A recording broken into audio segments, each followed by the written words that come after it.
Willa Caldwell found the stranger bleeding in her barn an hour before dawn, and knew immediately her carefully ordered life was about to shatter. She stood in the doorway with the lantern raised, its circle of light catching the dark stain spreading across his side. The way his hand still gripped the revolver even as consciousness slipped. His eyes opened, blue-gray and fever-bright, locking onto hers with an intensity that made her breath catch. Not fear, recognition. As if he had been looking for her specifically, though she had never seen this man before in her life. "Move and I shoot," she said, lifting her father's old rifle. The stranger's mouth curved, barely. "You won't." 3 words, and somehow he had read her completely. The loneliness she buried under work and duty, the careful walls she had built since the funeral, the way she had learned to survive Fox Creek's whispers by becoming exactly what they expected. Nothing more. Nothing less. She hated that he saw it. Hated more that some reckless part of her wanted to step closer. "Who are you?" "Micah Rollins." He coughed, grimaced. "I need help." "You need a doctor." "Can't." His jaw tightened. "They will find me." They. The word hung between them like gun smoke. Willa's pulse kicked hard. She should walk away. Ride for the marshal. Let Fox Creek's justice sort out whatever trouble this man carried. But his hand had finally loosened on the revolver, fingers going slack, and she saw the telltale shake of blood loss pulling him under. Damn it. She set the rifle against the wall and moved. By the time she got him into the back room of the inn, cleaned the bullet graze, and wrapped his ribs, the sun was cresting the eastern ridge. Willa's hands were steady. She had done this before. After the war, half the men who came through Fox Creek carried wounds that needed tending, stories they would not tell, and ghosts that followed them home. She had learned not to ask, but Micah Rollins watched her with an attention that felt different, deliberate, assessing. "You are good at this," he said. "I run an inn. People get hurt. That is not what I meant." Willa tied off the bandage harder than necessary. "What were you doing in my barn?" "Hiding. From people who do not appreciate witnesses." Her hands stilled. Witnesses to what? He met her eyes, and she saw the calculation there. The choice he was making in real time, whether to trust her with the truth, or feed her a lie that would let him slip away once he healed. The smart thing would be the lie. She had given him every reason to use it, but something in his expression shifted, softened at the edges, and she realized with a jolt that he was reading her the same way she read her guests. Looking past the guarded surface to the need underneath. "Murder," he said quietly. 2 months ago, in a town called Ridgeline, I saw 3 men beat a ranch hand to death over a card game. They saw me see it. Willa's throat went dry.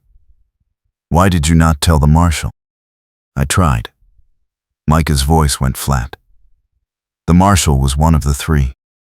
She stood abruptly, crossed to the window. Outside, Fox Creek was waking, smoke rising from chimneys, horses being led to water. The ordinary morning rhythms of a town that believed in law, order, and the fundamental decency of men with badges. She had built her life on that belief, on the idea that if you followed the rules, kept your head down, and did not ask for trouble, you would be safe. Micah Rollins had just told her that was a lie. "You need to leave," she said. "I know." Today, he tried to sit up, failed, fell back with a hiss of pain. Give me an hour. You cannot even stand. I will manage. Willa turned. He was pale under the tan, jaw set against the agony of broken ribs, but his eyes were clear. Determined. She recognized that look. She had seen it in her own mirror every morning since her father's death, when the banks started circling Juniper Ranch like vultures, and the church ladies started whispering that a woman alone could not hold land.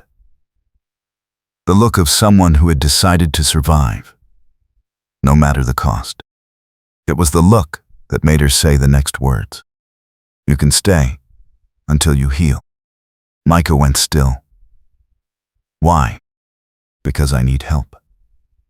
The words came out harder than she intended. My ranch is dying. I am behind on payments. I have fences down, a well going dry, and no hands willing to work for a woman who can barely afford to feed them. You want to hide? You work. Otherwise, you ride out today and take your chances. She expected argument, suspicion. Instead, Micah smiled. It was a real smile, crooked and warm, and it hit her like a gut punch. Deal, he said. That was how Willa Caldwell made the second worst decision of her life. The first had been trusting that Fox Creek would let her keep her father's legacy. This one felt more dangerous. But as Micah's gaze held hers, something shifted in her chest. Something that felt uncomfortably like hope. By noon, the fever set in. Willa spent the day between the inn and the sick room, splitting her attention between guests who needed coffee and a stranger who needed cold compresses and whispered reassurance when the shaking got bad. He did not say much. When he did, it was delirium. Names she did not recognize. Places that might have been real or invented. Once, he gripped her wrist hard enough to bruise and said, "Do not let them find her." Who? Willa asked, but he had already slipped back under. By evening, the fever broke.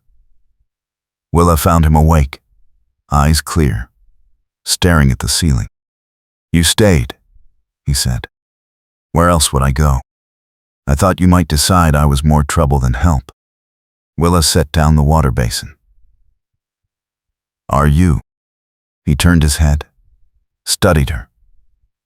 Probably. Honest, at least. Micah's mouth curved. I used to be a professional liar. Gambler. Spent 10 years at poker tables from Denver to El Paso, reading people for a living. Then I watched 3 men kill someone for $50 and a bruised ego. And I realized I was done pretending the game did not have consequences. So you became a witness. So I became a target. He sat up slowly, testing his ribs.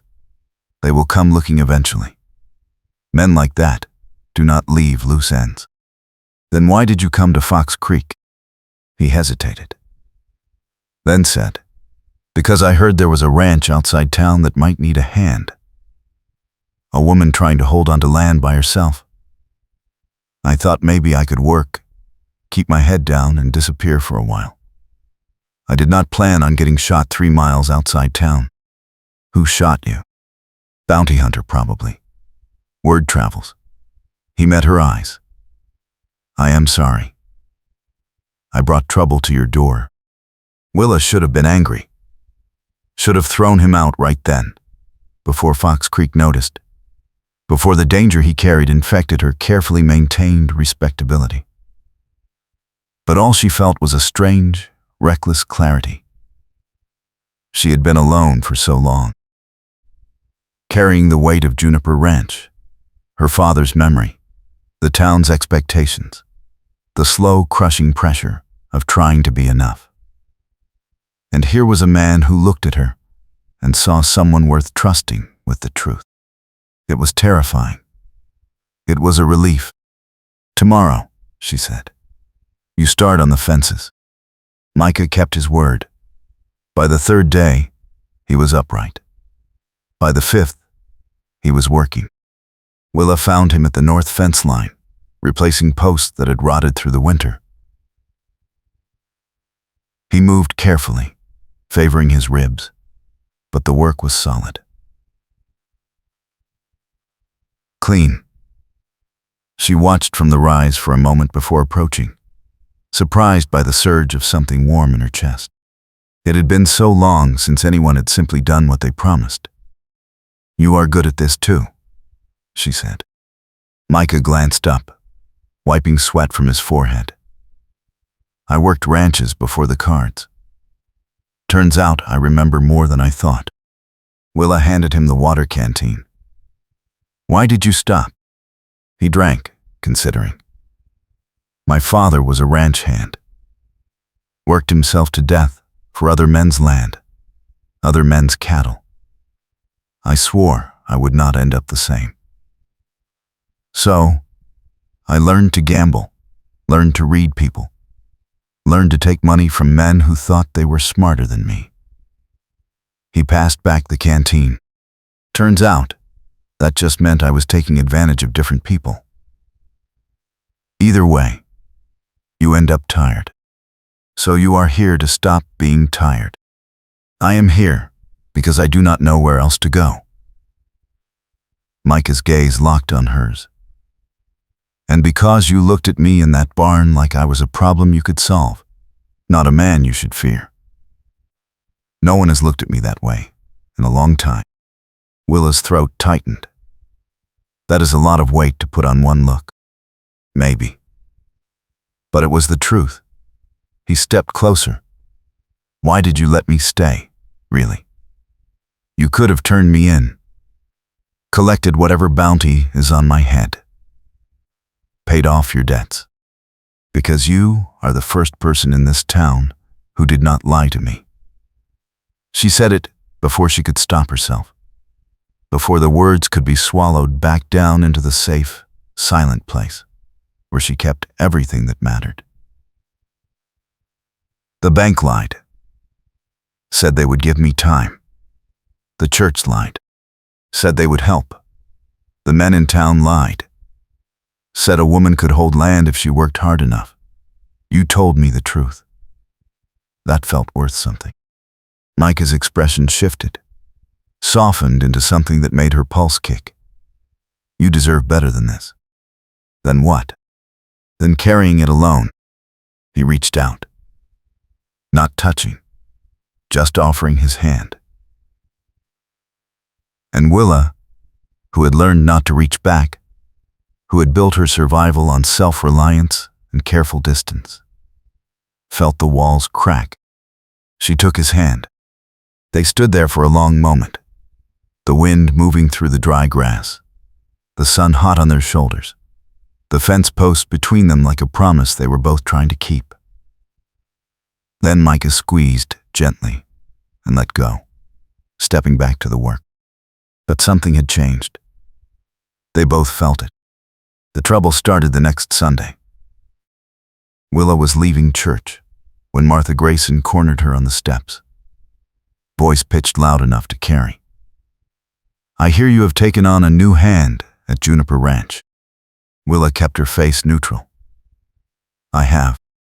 Interesting. Martha's smile was thin. No one in town knew you were hiring. I was not advertising. Where did you find him? He needed work.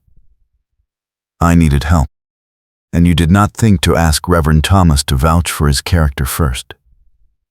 Martha leaned in, dropping her voice to a stage whisper. People are talking, Willa. A woman alone. A strange man living on her property. It does not look proper. Willa's jaw tightened. He is working. That is all. Is it? The implication hung there, ugly and deliberate. Willa felt the eyes of the congregation on her back, felt the weight of Fox Creek's judgment settling over her shoulders like a yoke. She had lived with that weight for months, had bowed under it, adjusted her life to accommodate it, believing that if she was careful enough, respectable enough, they would let her be. But standing there with Martha's false concern dripping poison, Willa felt something new. Anger. My ranch, she said clearly. My business. She walked away before Martha could respond. Micah was mending the barn door when she returned, and one look at her face made him set down the hammer. What happened? Fox Creek happened. Willa stripped off her church shawl, threw it over the fence rail harder than necessary. They have decided we are scandal. We. You and me. The strange man and the desperate woman. Apparently, I should have asked the Reverend's permission before hiring you. Micah's expression went carefully blank. Do you want me to leave? No. The word came out fierce. I want them to leave me alone. I want to run my ranch, pay my debts, and not have every choice I make examined by people who would not lift a finger to help when I needed it. But they will not. Willa met his eyes. They will keep pushing until I give them a reason to push me out. The bank, the church, the town. They have been circling since my father died, waiting for me to fail so they can split up Juniper Ranch and forget a woman ever tried to hold it. Micah stepped closer. Then do not fail. It is not that simple, isn't it? His voice was low, urgent. You need money. I know how to make money. Not gambling.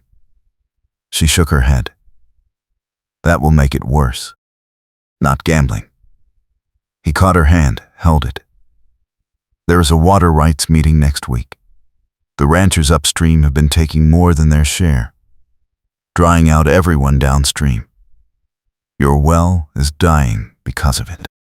If someone stood up, made the case, forced the territory office to enforce the agreements, you could save Juniper Ranch. Someone like you, someone like us. Micah's grip tightened. I am good at reading people, Willa. I can see who is lying, who is scared, who will fold under pressure. You know the land, the history, the law. Together, we could win this. And if we lose, then we are no worse off than we are now. Willa stared at him. At the intensity in his eyes, the certainty in his voice, the way he said us like it was the most natural thing in the world. She had been alone for so long, had carried the weight of Juniper Ranch by herself, because she believed that was the only way to prove she was strong enough. But Micah was offering something different. Not rescue. Partnership. It was terrifying. It was exactly what she needed. All right, she said. We fight. They spent the next week preparing. Micah rode out to survey the upstream properties, mapping water flow, and documenting which ranchers were diverting more than their legal share. Willa dug through her father's old papers, finding agreements, territorial rulings, and evidence that Fox Creek's water rights had been established decades before the upstream ranches even existed. They worked side by side at the kitchen table each evening, papers spread between them, lantern light casting their shadows against the wall. And slowly, inevitably, the careful distance they had maintained began to erode. Micah told her about the war, about riding with a Colorado regiment, watching friends die in mud and chaos, coming home to find his father already gone and the ranch sold off, about learning to gamble because it was the only skill he had that did not involve killing, and discovering he was good at it. Too good. Good enough that he stopped seeing the people across the table as real, just marks to be read and exploited. Willa told him about her father, about growing up on Juniper Ranch, learning to ride and rope and read the weather, about her mother dying when she was 12, and her father teaching her everything he knew because he said the land did not care if you were a woman, only if you respected it. About the day he collapsed in the field, and the way the town's support evaporated the moment they realized she intended to stay. Your father was right, Micah said quietly. The land does not care. It is the people who make it hard. Willa looked up. He was watching her with an expression that made her breath catch. Not pity, not even sympathy. Understanding. The recognition of someone who had also learned that survival meant carrying weight alone, and that asking for help was the most dangerous thing you could do. She reached across the table, took his hand. Thank you, she said, for staying. Micah's fingers tightened around hers. Thank you for letting me. They sat like that for a long moment, the silence between them comfortable now, filled with the unspoken things they were both too careful to say out loud. Then, Micah cleared his throat, glanced down at the papers. We have enough, he said. If we present this right, the territory office will have to act. And if the upstream ranchers fight back, they will. His jaw tightened. Men like that always do. But we have the law on our side. That has to count for something. Willa wanted to believe him. Wanted to believe that right and wrong still mattered. That justice was more than just power with a badge. But she had seen too much of Fox Creek's version of justice. Had watched the bank bend the rules to suit the wealthy. Watched the church protect the respectable. Watched the marshal look the other way when the wrong people caused trouble. Still, she had Micah. And that was more than she had before. The water rights meeting was held in the town hall on a Thursday afternoon. Every rancher in the territory showed up, along with half of Fox Creek. Willa walked in beside Micah, feeling the weight of every stare, every whispered comment. Martha Grayson sat in the front row, lips pursed in disapproval. The banker, Samuel Pierce, leaned against the back wall, arms crossed, expression calculating. And at the front table, looking bored and irritated, sat the three upstream ranchers who controlled Fox Creek's water. James Collier, Henry Sutton, and Marshal Frank Dawes. Willa's stomach dropped. Micah went rigid beside her, hand moving instinctively toward his hip before he caught himself. His face had gone pale under the tan, eyes locked on the marshal with an intensity that made her pulse spike. That is him, he said, voice barely audible.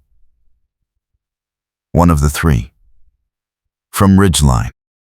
Willa's breath stopped. You are sure? I watched him beat a man to death. Micah's voice was flat, cold. I am sure. The territory officer called the meeting to order. Willa forced herself to move, to take her seat, to spread out her father's papers with hands that wanted to shake. Micah sat beside her, close enough that she could feel the tension radiating off him, the way his body had gone into fight or flight and was holding there by sheer will. She wanted to tell him to leave, to walk out before Dawes recognized him, before the danger became real. But they had come this far, and Juniper Ranch was dying. So Willa stood and made her case. She laid out the water rights agreements, showed the maps Micah had drawn, presented the evidence that the upstream ranchers were taking 3 times their legal allocation, and that Fox Creek's wells were drying up as a result. She kept her voice steady, her arguments clear, her eyes on the territory officer instead of the men who wanted her to fail. And when she finished, James Collier stood up and called her a liar. Those agreements are old, he said. They do not account for current needs. We have more cattle, more land, under cultivation. We need the water. The agreements are binding, Willa said. You knew that when you settled upstream. Collier's face darkened. You think you can come in here and tell us what to do? A woman playing rancher, trying to hold on to land she cannot manage. I have managed it fine. Have you? He smiled, ugly. Then why are you 3 months behind on your mortgage? Why is the bank about to foreclose? Sounds to me like you should be worrying about keeping a roof over your head, not how much water we use. The room went quiet. Willa felt the judgment settle over her again. Heavier now, suffocating. She opened her mouth to respond, and Micah stood. The lady has managed it fine, because men like you have been stealing her water, he said. His voice was calm, conversational, but there was an edge underneath that made the room pay attention. You have been taking more than your share, counting on the fact that no one downstream would have the resources or the will to fight back. Well, she is fighting back. And the law is on her side. Collier's eyes narrowed. Who are you? Someone who knows when a man is cheating. Careful, stranger. Collier stepped forward. You are new here. You do not know how things work. I know exactly how things work. Micah's gaze swept the room, landing on each upstream rancher in turn. I know that when you cannot win fair, you intimidate. When you cannot intimidate, you lie. And when the lies stop working, you threaten. That is enough. Marshal Dawes stood, hand on his gun belt. You need to sit down. Micah turned, looked the marshal in the eye, and Willa saw the moment recognition hit. Dawes went still. His hand moved closer to his revolver. Micah did not flinch, did not move, just held the marshal's gaze with an expression that said he knew exactly what was about to happen, and was daring Dawes to do it in front of witnesses. The silence stretched. Broke. Sit down, Dawes said again. Quieter now. More dangerous. Micah sat. But the damage was done. Willa saw it in the way Collier and Sutton exchanged glances, in the way Dawes's jaw had gone tight, in the way the territory officer was suddenly very interested in his notes. They knew Micah was a threat. And now, they knew he knew things they wanted, kept quiet. The meeting ended with no resolution. The territory officer promised to review the evidence and issue a ruling within 2 weeks. But as they filed out, Willa felt the walls closing in. Dawes caught Micah's arm at the door. I know you, he said. Micah met his eyes. I know. You should leave Fox Creek. Tonight. Probably. But you will not. No. Micah smiled. Cold. I will not. Then you are a fool. Dawes leaned in. You think you can stand up in front of everyone, and I will let you walk away. You think you are protected because you made a scene. You are not. Accidents happen. Strangers disappear. And no one asks questions. Willa stepped between them. He is with me. Dawes looked at her. Then you are a fool too. He walked away. Willa felt Micah's hand on her elbow, steadying, and realized she was shaking. Come on, he said. Let's go home. They rode back to Juniper Ranch in silence. The sun was setting, painting the sky in shades of copper and ash, and the wind carried the smell of rain. Willa kept her eyes on the horizon, trying to process what had just happened. They had made their case. They had evidence, law, and right on their side. But none of that mattered if Marshal Dawes decided to make Micah disappear before the territory officer ruled. You should have told me, she said finally. Micah glanced over. Would it have changed anything? It would have prepared me. For what? For the fact that the law here is corrupt. That the men with power will do anything to keep it. He shook his head. You already knew that, Willa. You have been fighting it for months. Fighting the bank is different than fighting a murderer. Is it? His voice was quiet. They are both trying to take what is yours. They are both counting on you being too scared or too weak to stop them. The only difference is the weapon. Willa wanted to argue. Wanted to believe there was still some line that decent people did not cross. But she had seen Doss's face in that meeting. Had heard the threat in his voice. He was not a lawman. He was a killer with a badge. What are we going to do? She asked. We are going to win. Micah's jaw tightened. We are going to get that ruling. We are going to save Juniper Ranch. And we are going to make sure Dawes and his friends face justice for what they did in Ridgeline. And if they come for you first, then they come. He met her eyes. But I am not running anymore, Willa. I am tired of running. They reached the ranch as the first drops began to fall. Heavy, cold, carrying the weight of a storm that had been building for days. Willa dismounted, led her horse into the barn, and felt the exhaustion hit all at once. She had been holding herself together through sheer will. But now, in the relative safety of home, the fear came rushing in. Micah found her sitting on a hay bale, head in her hands. He did not say anything, just sat down beside her, close enough that their shoulders touched. I am scared, she said. I know. I do not want to lose this place. You won't. You do not know that. No. Micah's hand found hers.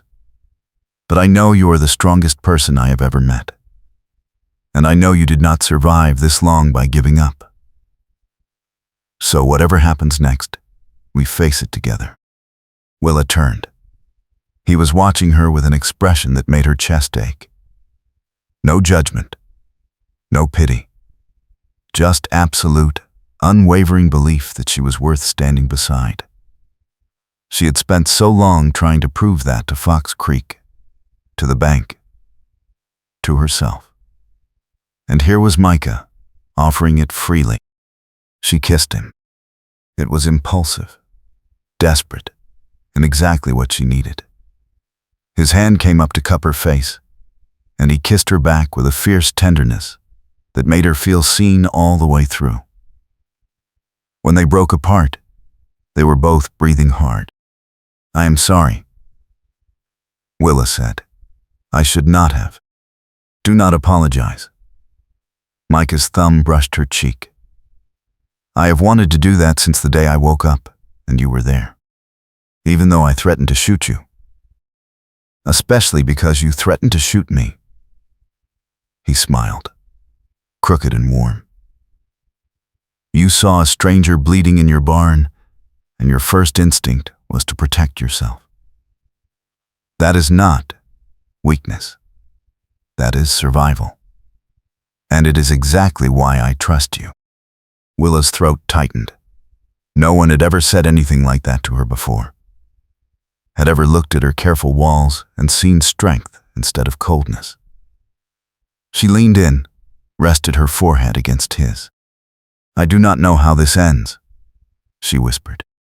Neither do I. But we will find out together. The storm hit that night. Willa woke to the sound of wind howling through the rafters and rain hammering the roof like fists. She dressed quickly, grabbed a lantern, and found Micah already outside, fighting to secure the barn doors against the gale. They worked side by side in the dark, soaked through in minutes, shouting instructions over the roar of the storm. The north fence was down by midnight. The chicken coop collapsed an hour later. And just before dawn, Willa heard the crack of wood splitting and knew the well cover had given way. She ran. Micah was already there, staring down into the darkness. The cover had shattered, and debris had fallen into the well, contaminating the water.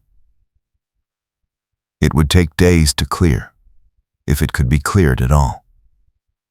And without the well, Juniper Ranch was finished. Willa sank to her knees in the mud, shaking, not from cold, from the sheer weight of loss. Micah knelt beside her. "We will fix it." "We cannot." Her voice broke. "We do not have time. The bank will foreclose before we can repair this. And even if we get the water rights ruling, it won't matter if we do not have a working well. Then we find another way." "There is no other way." She looked at him, rain streaming down her face. "It is over, Micah. Juniper Ranch is gone." "No." His hands gripped her shoulders. "You do not get to give up. Not after everything we have fought for. Not after you stood up in that meeting and made them see you. You are not done, Willa. You are just scared." "Of course I am scared." She shoved him. "I am terrified. I am drowning, and no one is coming to save me, and I am so tired of pretending I am strong enough to do this alone." "Then stop pretending." Micah pulled her close, held her while she shook. "You are not alone anymore. You have me, and I am not going anywhere." Willa buried her face in his chest and let herself break. Let the tears come. Let the fear out. Let herself be weak for the first time in months. And Micah held her through it, steady and solid, until the storm inside matched the storm outside. And finally, slowly, began to ease. When dawn broke gray and cold, they were still there, exhausted, soaked, but together. "We will fix this," Micah said again. And this time, Willa believed him. The town learned about the storm damage by noon. By evening, the vultures had arrived. Samuel Pierce showed up first, picking his way through the mud in his town shoes, a foreclosure notice folded in his jacket. Willa met him at the door, Micah standing just behind her. "Miss Caldwell." Pierce's smile was thin. "I heard about the well. Unfortunate timing." "What do you want, Samuel?" "Just checking on my investment." He glanced past her at the ruined fence line, the collapsed coop.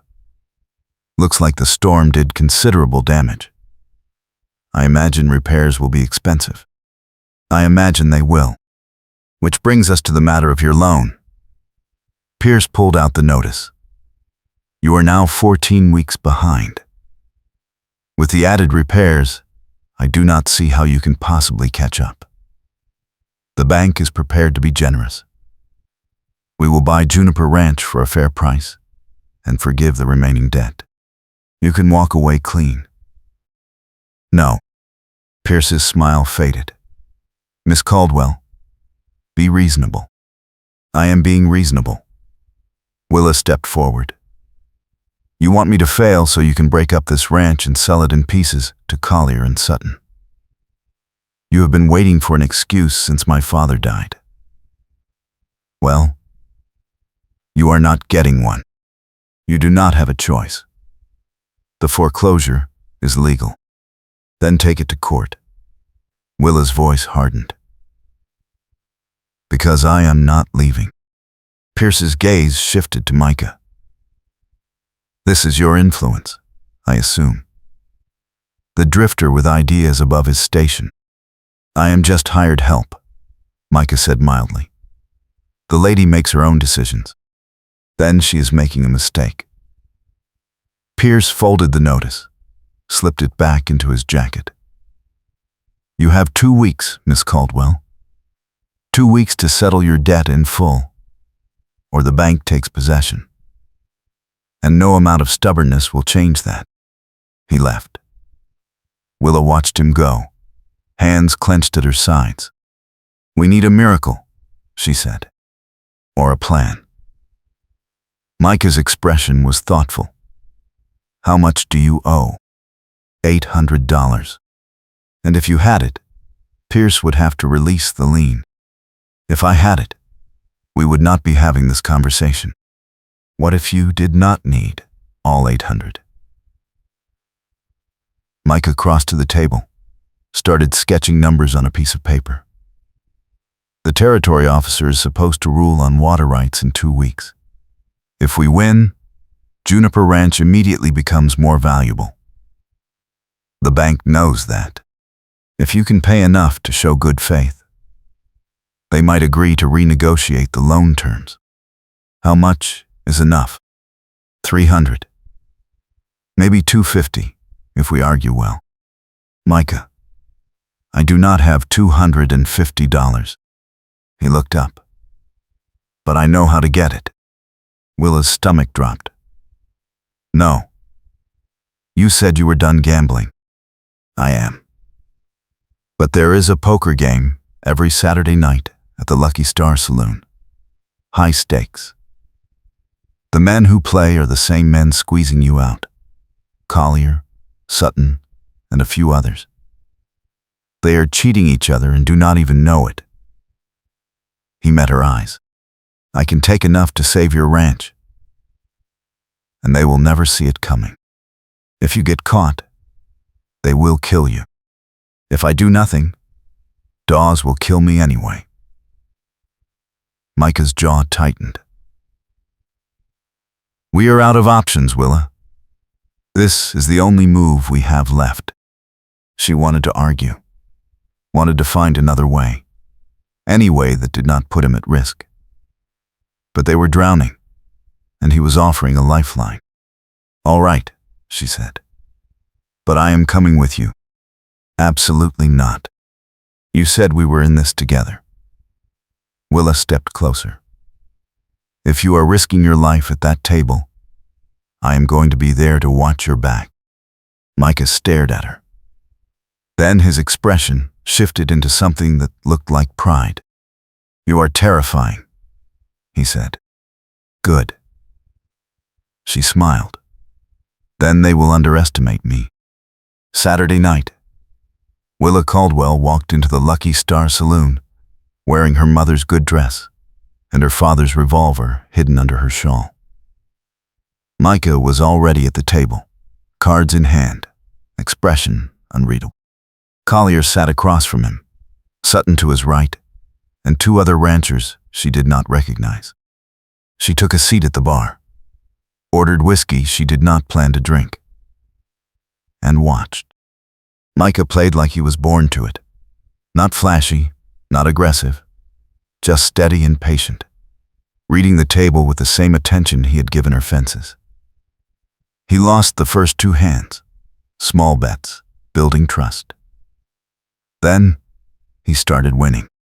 By midnight, he was up $200. By 1, the other ranchers had folded out, leaving just Micah, Collier, and Sutton. By 2, the tension at the table was thick enough to cut. Collier was sweating.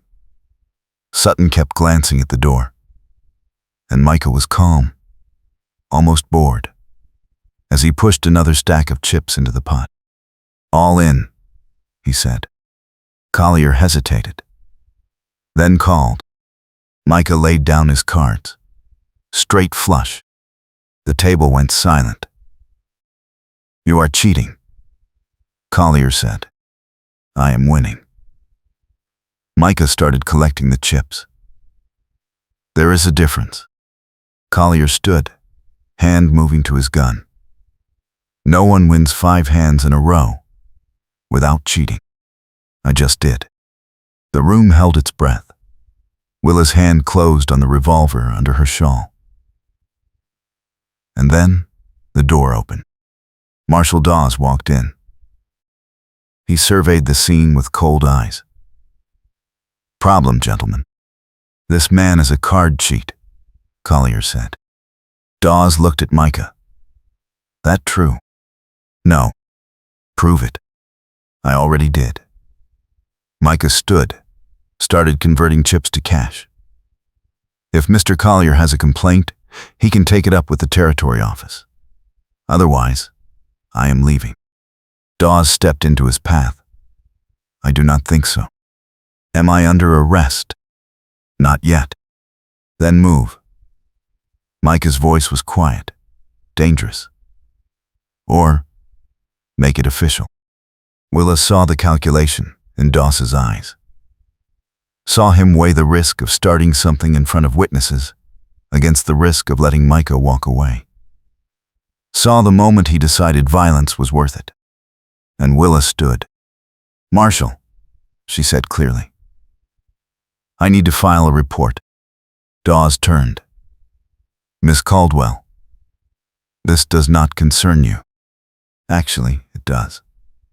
She walked forward, letting the revolver show just enough under the shawl. "I have information about a murder in Ridgeline." 2 months ago, a ranch hand beaten to death over a card game. I believe the witness is in this room. The silence was absolute. Dawes' face went stone. "You are making a mistake." "Am I?" Willa's heart was pounding, but she kept her voice steady. "Because the territory office is very interested in that case. And they are very interested in talking to anyone who might have been there. Especially anyone wearing a badge." Dawes' hand moved to his gun. And Micah moved faster. He had the marshal's wrist locked before Dawes could draw, twisting hard enough to make him drop the weapon. Then, he shoved Dawes against the wall, forearm across his throat. "You want to make this official?"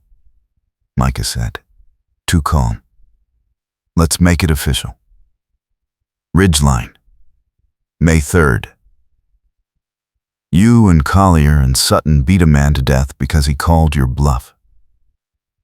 I watched it happen, and I am willing to testify." "You are a dead man," Dawes gasped. "Maybe. But you are going to hang." He glanced at Collier, who had gone pale. "All of you." Willa stepped forward, pulled Dawes' gun from the floor. The whole saloon was watching now. Every drunken gambler and bystander suddenly sober. She met Micah's eyes, saw the question there. "Together," she said. Micah let Dawes go, took the cash from the table, and walked out with Willa at his side. They made it 3 steps into the street before Dawes shouted, "Stop them." They ran, down the street, through the alley behind the mercantile, cutting toward the livery where their horses were stabled. Willa heard boots pounding behind them, shouts echoing off the buildings. Micah grabbed her hand, pulled her faster. They reached the horses. Micah boosted her into the saddle, swung up onto his own mount. And they rode. Fox Creek disappeared behind them in a blur of dust and moonlight. Willa leaned low over her horse's neck, the wind tearing at her braid, her pulse hammering in her ears. She could hear pursuit. Closer now. Dawes and Collier and whoever else they had rallied, men with guns, and no intention of letting them reach safety. Micah glanced back, then forward. The fork in the road was coming up fast. Left led to the territorial marshal's office, 10 miles north. Right led to Juniper Ranch, 5 miles east. He chose right. "What are you doing?" Willa shouted. "Making a stand." Micah's jaw was set. "If we run, they will hunt us forever. If we fight, we force them to make a choice. They will kill us. Maybe." He looked at her, and his eyes were fierce. "But I am done running, Willa, and I am not letting them take your ranch."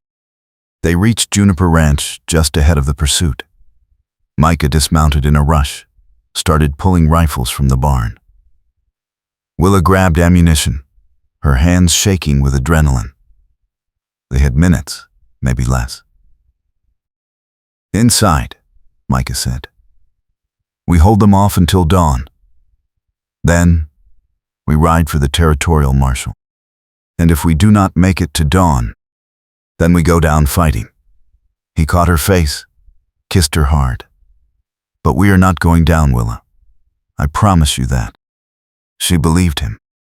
They barricaded the doors, set up positions at the windows, and waited. Dawes and his men arrived in a cloud of dust. Torches lit, guns drawn.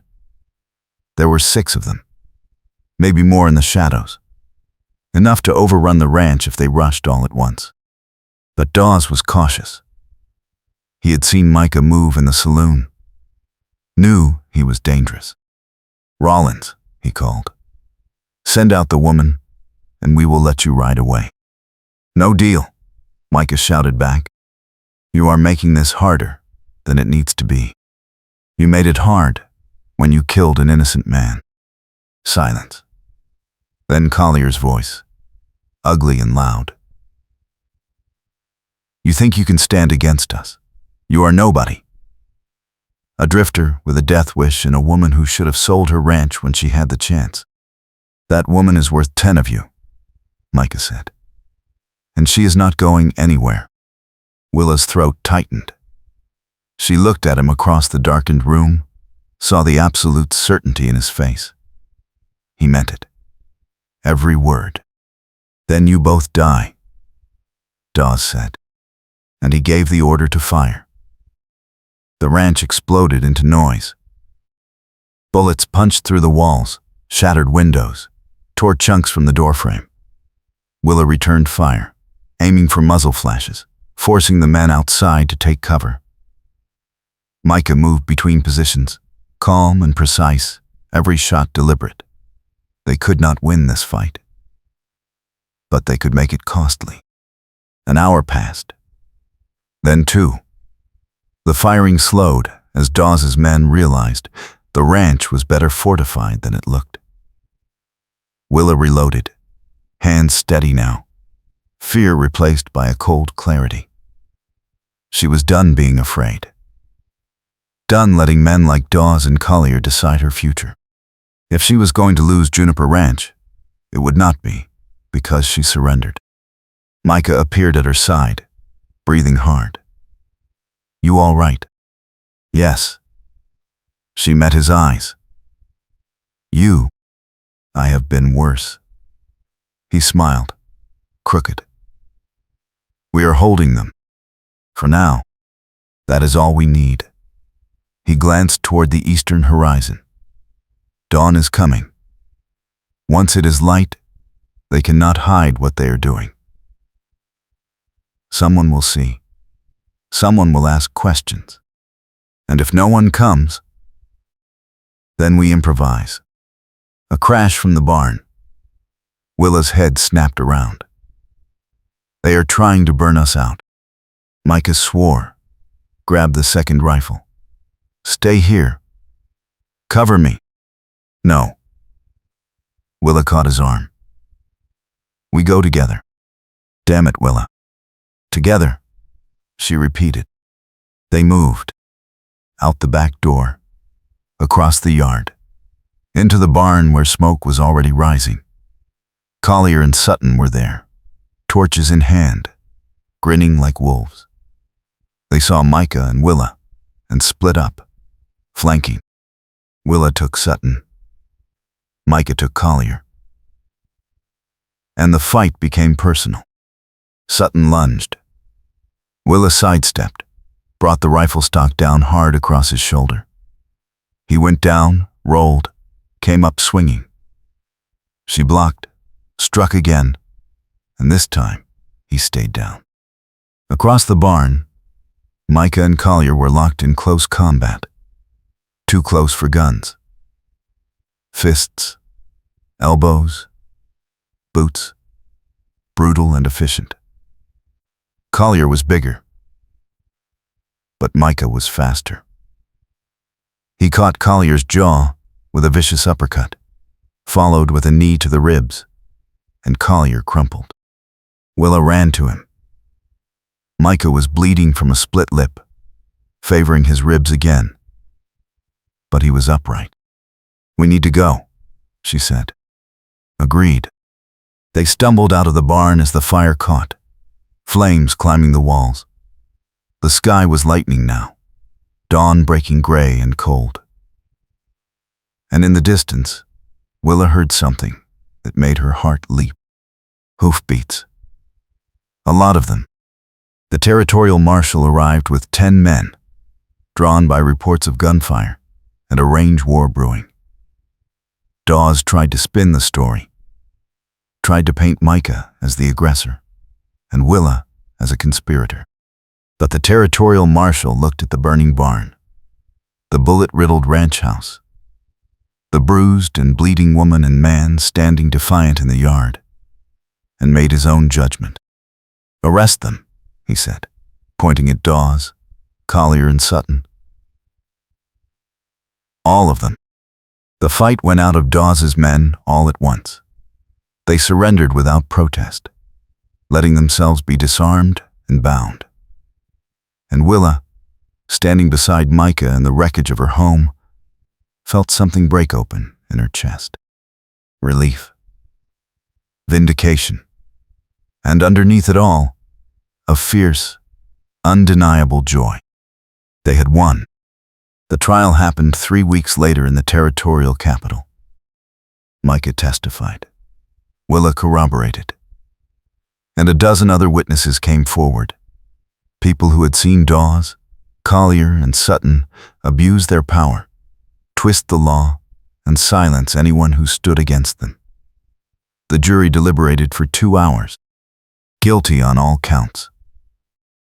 Dawes was stripped of his badge and sentenced to hang. Collier and Sutton got 20 years hard labor. And the water rights ruling came down the same day, enforcing the original agreements and fining the upstream ranchers for illegal diversion. Fox Creek's wells began to refill within a week. Willa used the poker winnings to pay down her mortgage. The bank, suddenly nervous about their legal exposure, agreed to renegotiate the loan on terms she could actually meet. And the town, watching a woman and a gambler take down 3 powerful men through sheer stubborn courage, quietly revised their opinions. Martha Grayson still whispered. But no one listened anymore. Micah stayed.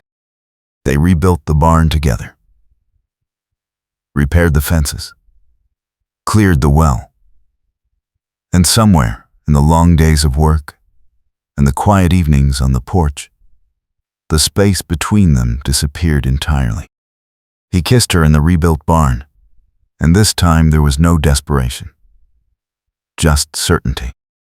"I love you," he said. "I know." Willa smiled. "I have known since you chose to stand with me instead of running. I was always going to stand with you." Micah's hands framed her face. "You saw me when I was nobody. You gave me a reason to stop running.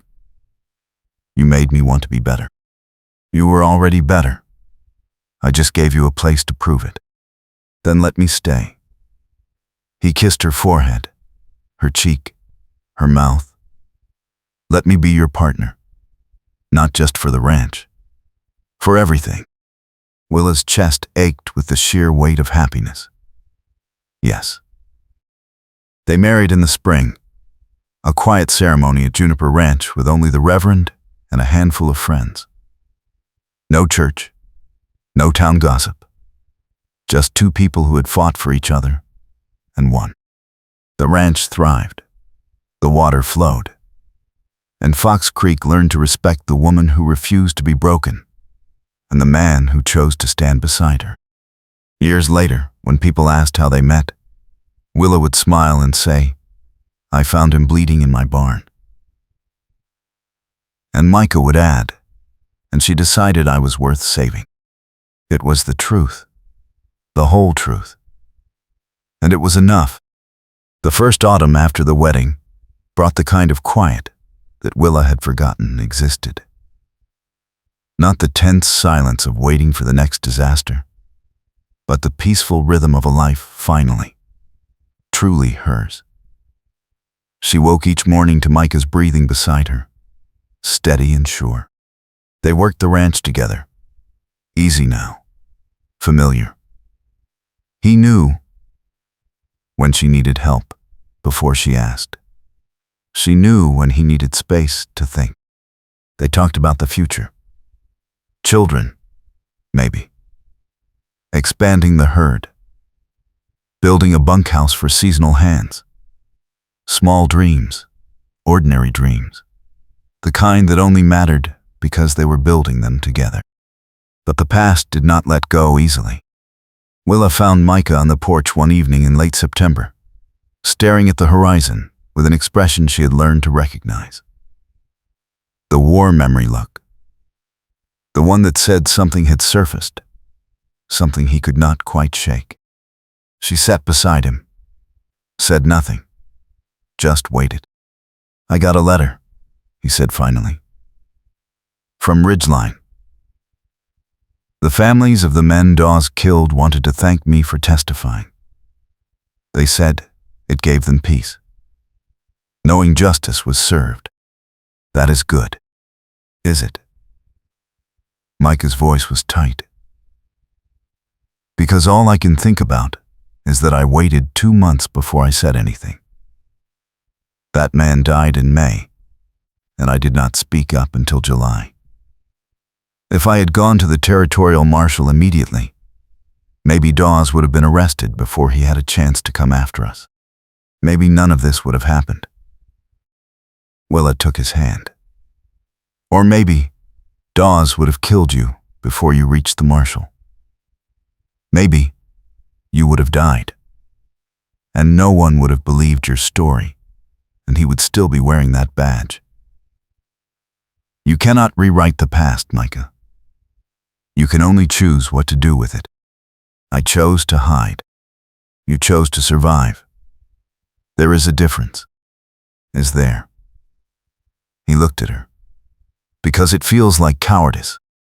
Cowardice is seeing something wrong and deciding it is not your problem." Willa's grip tightened. "You saw a murder and you carried that weight for 2 months, knowing it could get you killed. You waited until you had someone you could trust, someone who could help you do it right. That is not cowardice. That is strategy." And it worked.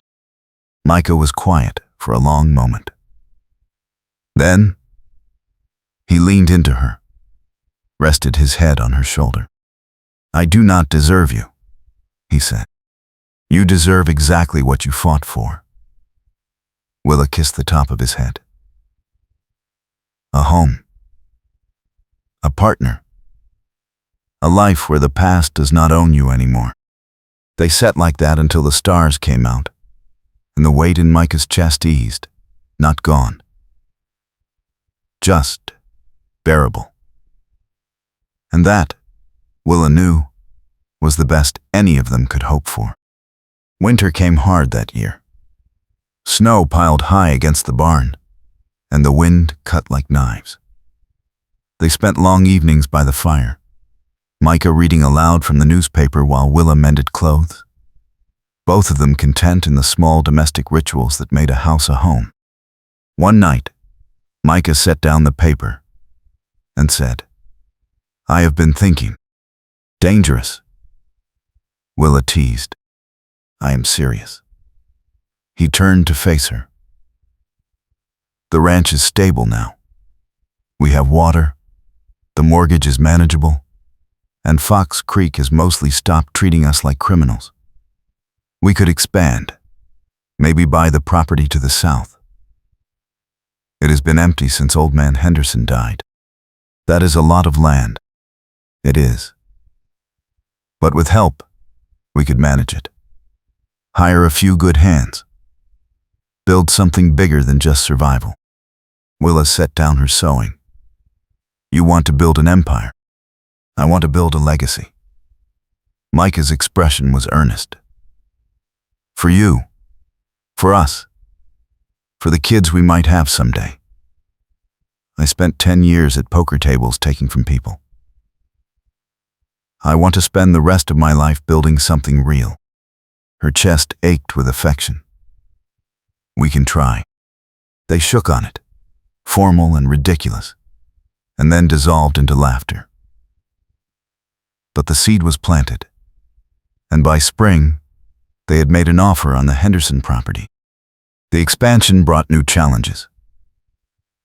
Hiring hands meant dealing with men who remembered Micah as the gambler who took down Dawes, and were not sure if that made him a hero or just trouble waiting to happen.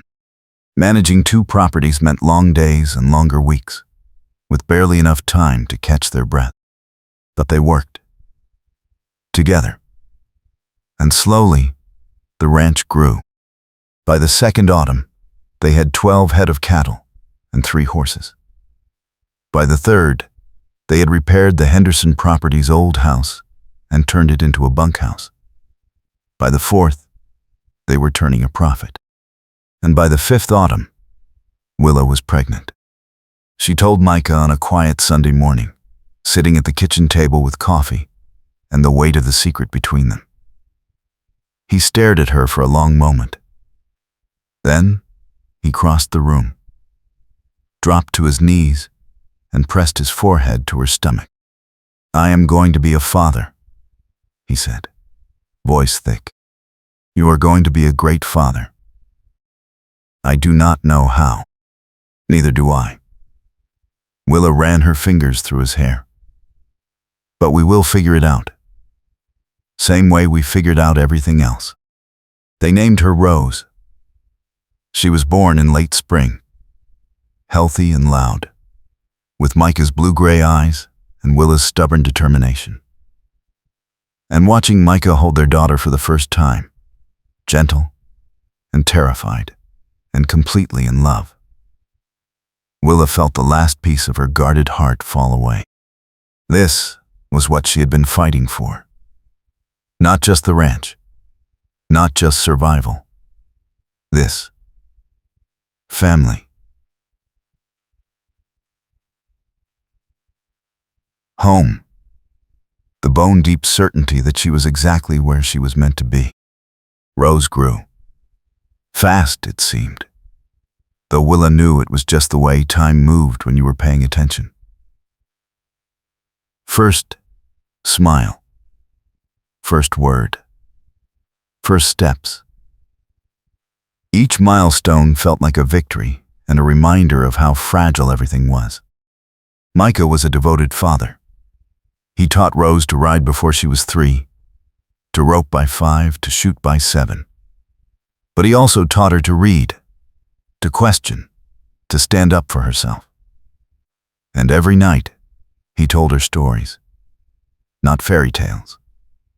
Real stories. About people who fought for what mattered. About courage that looked like ordinary choices. About love that was earned through action, not granted by fate. Willa watched him with their daughter and felt grateful all over again for the choice she had made that pre-dawn morning in the barn. To trust a stranger. To take a risk. To believe that sometimes the most dangerous thing you could do was also the most necessary.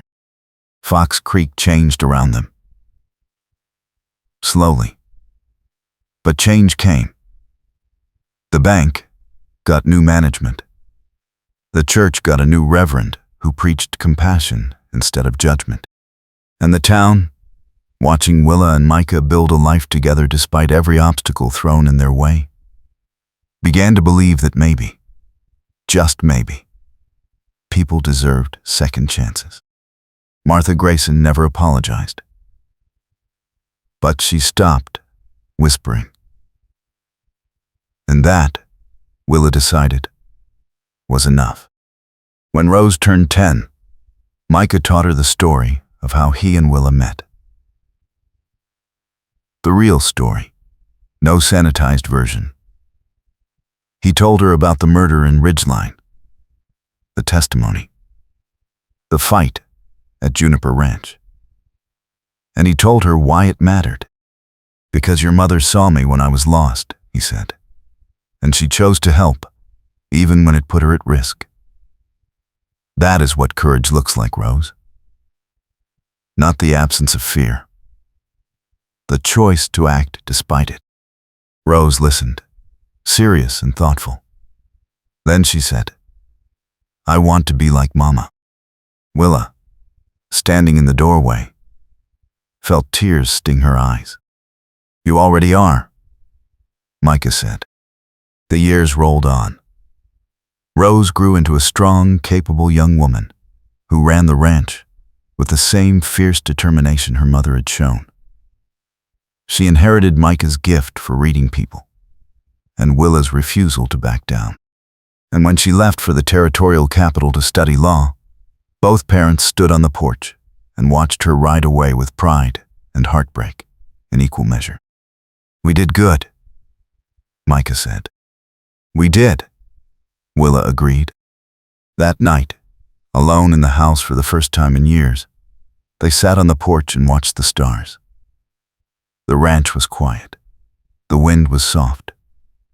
And Willa felt the weight of a life well lived settle over her shoulders. Do you ever regret it?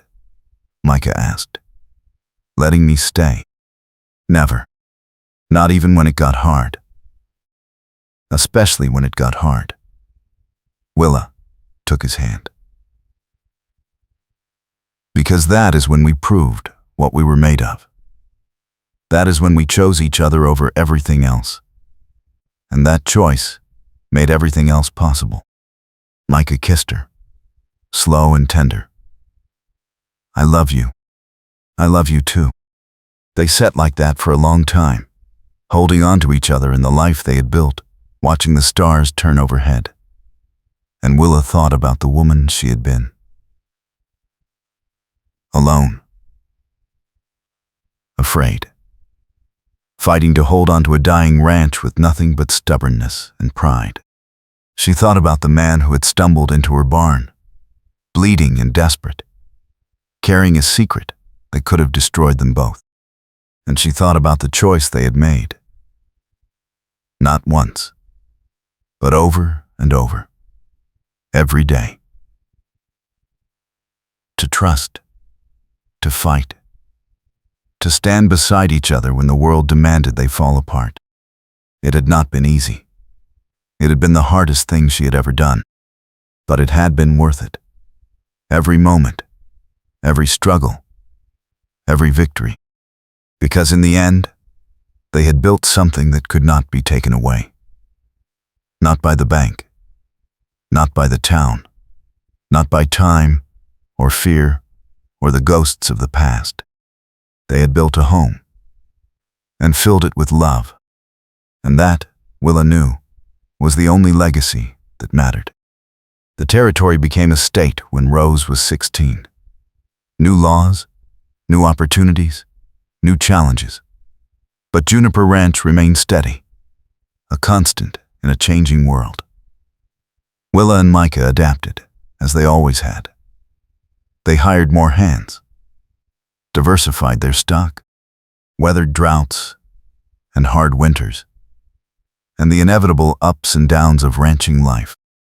But through it all, they had each other. One spring evening, 20 years after the fight that nearly destroyed them, Willa found Micah in the barn, brushing down the horses with the same careful attention he gave everything. She leaned against the stall door, watching him work. You are thinking too loud, he said without turning. I was just remembering. What? The night you told me you loved me. In this barn. Right after we rebuilt it. Micah smiled. I remember too. Do you ever wonder what would have happened if I had turned you away that first night? Every day. He set down the brush, came to her. And every day, I am grateful you did not.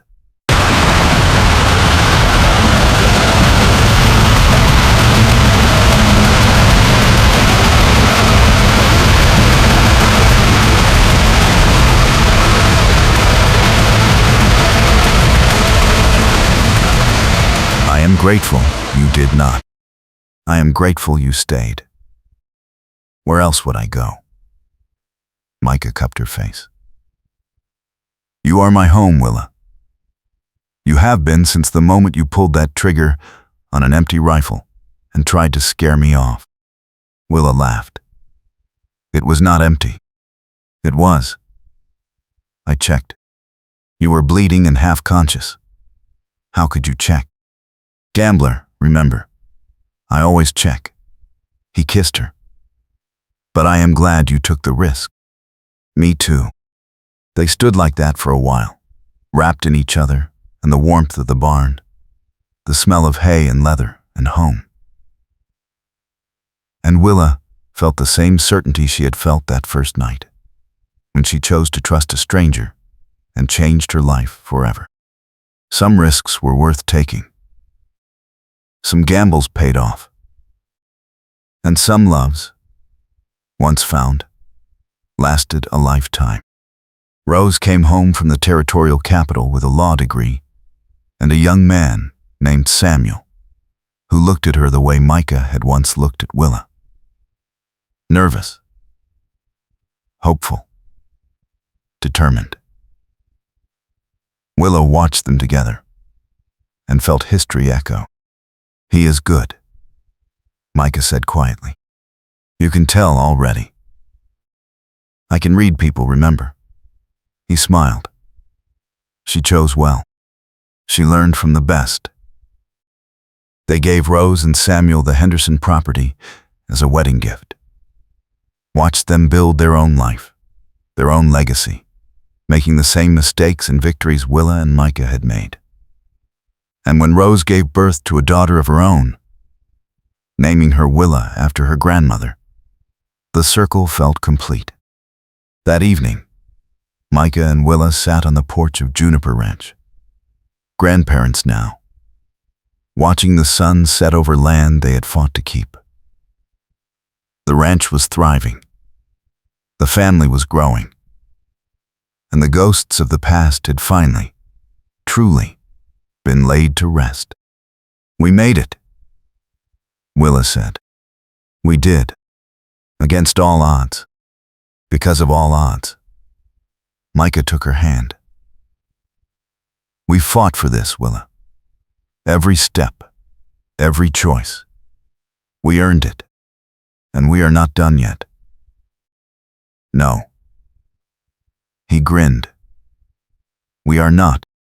They sat together as the stars came out. Two people who had found each other in desperation and built a love in defiance. They had been young once, scared, alone. But they had chosen courage over fear, partnership over isolation, and love over everything else. And in the end, that choice had made all the difference. The final years were gentle. Willa and Micah watched their grandchildren grow. They passed control of the ranch to Rose and Samuel, but stayed close, offering advice when asked, wisdom when needed, and stories always. The ranch prospered under new management, adapting to the modern age while keeping the core values that had sustained it through hardship. But some evenings, when the work was done and the family had gone home, Willa and Micah would sit on the porch alone and remember.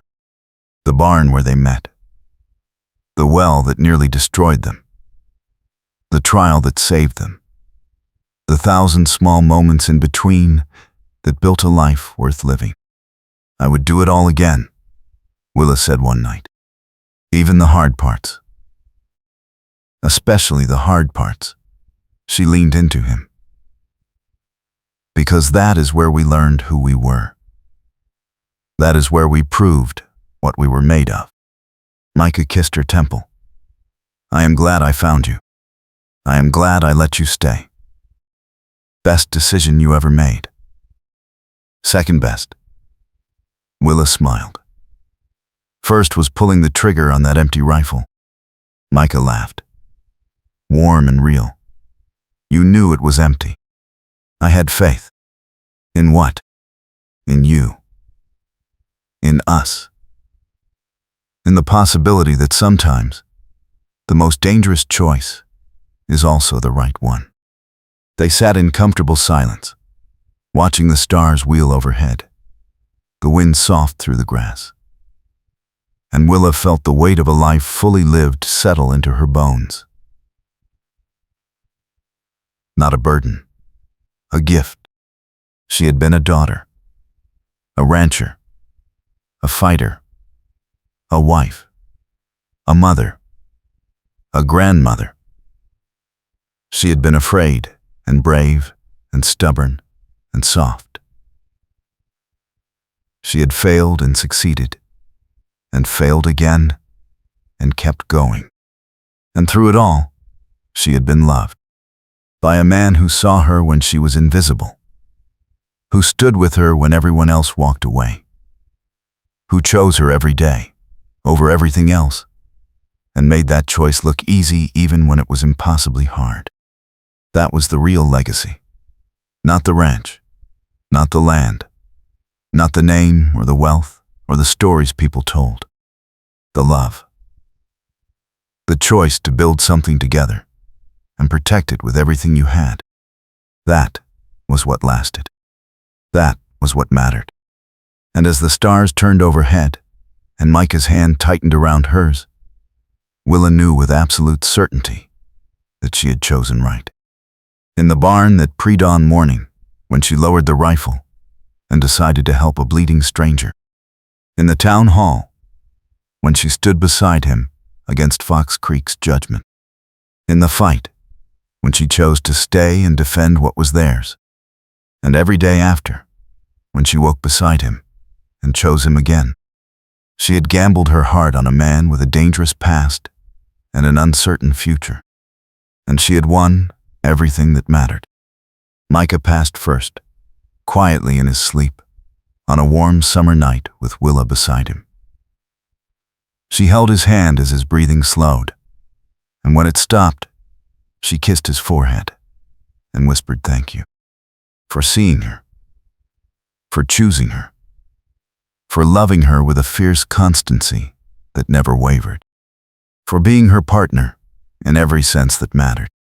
The funeral was well attended. Rose spoke. Samuel spoke. The grandchildren shared stories. And Willa sat in the front row, dry-eyed and strong, because Micah would have expected nothing less. But that night, alone in their bedroom, she let herself break. She lay in the space where he had slept for 30 years and felt the absence like a physical wound. No more quiet breathing. No more warmth beside her. No more mornings waking to his hand in hers. Just silence and grief and the weight of a life that had to continue without him. But as the tears came, Willa also felt something else. Gratitude. Because she had been loved completely by a man who was worth loving. Because they had built something that would outlast them both. Because even in loss, there was the certainty that what they had shared was real and lasting and enough. She wore his duster the next morning. It was too big, the sleeves hanging past her hands, the hem dragging in the dust. But it smelled like him. Leather and sage and home. And wearing it made her feel less alone. Rose found her in the barn, brushing down the horses. "Mama," she said gently, "you do not have to do this today." "Yes, I do." Willa kept brushing. "The horses still need care. The ranch still needs tending. Life keeps going, even when you wish it would stop."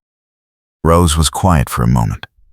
Then she said, "He loved you so much." "I know." Do you think you will be all right? Willa set down the brush, turned to face her daughter. I think I will miss him every day for the rest of my life. And I think that is exactly how it should be.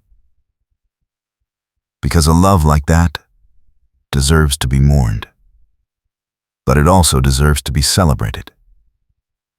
She smiled through tears. Your father and I had 30 good years.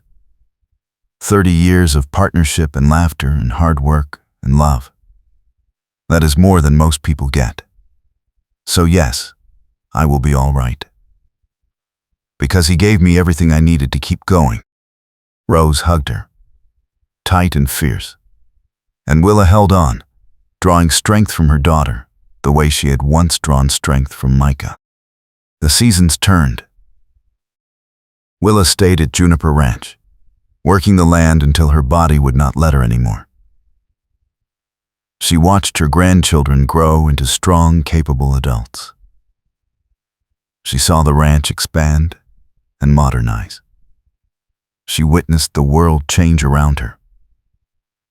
Faster now, more chaotic. But some things remained constant. The land, the sky, the wind through the grass, and the memory of a man who had stumbled into her barn bleeding and desperate, and stayed to build a life worth living. Willa passed on a cold winter morning, surrounded by family, her hand clutched in Rose's. Her last words were soft, barely audible. Tell him, I am coming. And then, she was gone.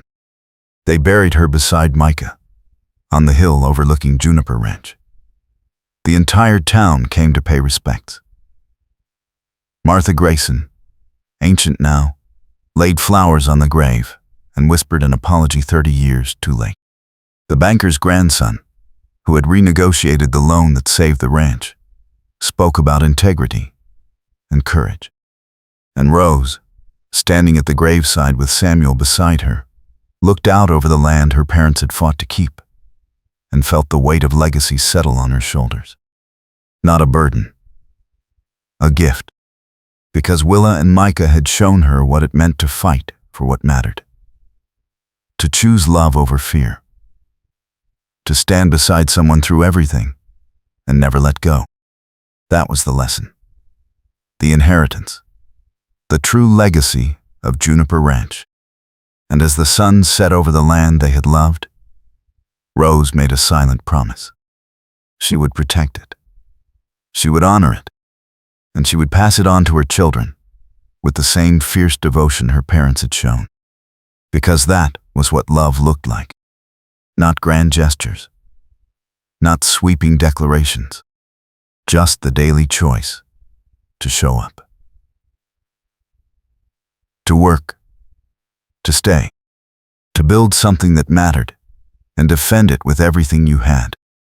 That was the story of Willa and Micah. And it was a story worth telling.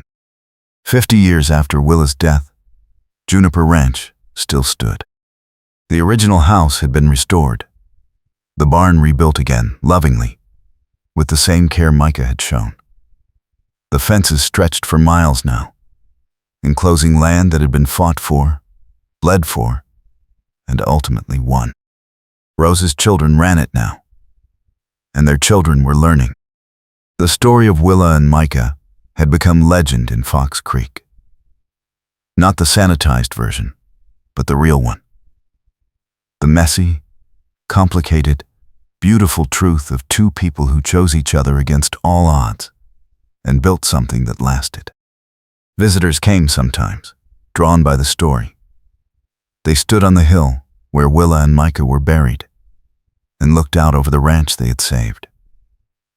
And they asked the same question. What made them different? Rose's granddaughter, also named Willa, had an answer ready. They were not different, she would say. They were just two people who decided that love was worth fighting for. That partnership was worth the risk. That building something together was more important than protecting yourself alone. And they made that choice every single day. no matter how hard it got. That is what made them extraordinary.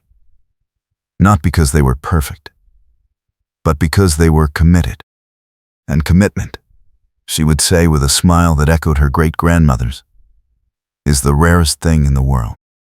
The visitors would nod, take pictures, leave, but the family would stay, working the land, tending the legacy, telling the story to the next generation, because Willa and Micah had proven something that needed to be remembered. That love was not a fairy tale. It was a choice, a fight, a daily commitment to stand beside someone through everything life threw at you. And when you made that choice, when you fought that fight, when you kept that commitment even when it was impossibly hard, you built something that could not be destroyed. Not by time, not by hardship, not even by death. Because true love was not about living forever. It was about loving so completely, so fiercely, that the impact lasted long after you were gone. Willa and Micah had done that. And Juniper